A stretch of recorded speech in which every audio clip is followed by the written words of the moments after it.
മൂകാംബിക അമ്പലത്തിലേക്ക് പോകാനിരിക്കുകയാണ്.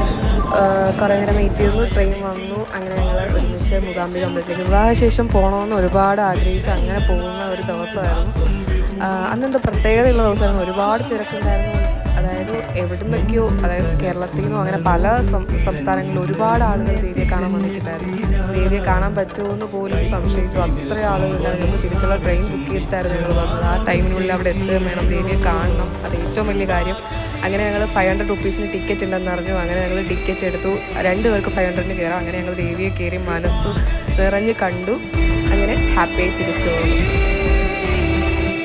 Bike, train, bus അങ്ങനെ പല മാർഗത്തിലൂടെ ദേവിയുടെ അടുത്ത് എത്തിയിട്ടുണ്ട്. ഞങ്ങൾക്ക് ദേവിയെ കാണാൻ പോയതിലുണ്ടായ ടോട്ടൽ എക്സ്പെൻസ് 2000 ആണ്. ഇനി എന്തായാലും എത്ര എമൗണ്ട് ആയാലും ദേവിയെ കാണുന്നതിലും വർത്തായിട്ടൊന്നുമില്ല. ശരിക്കും പറഞ്ഞാൽ ഭാഗ്യമല്ലേ.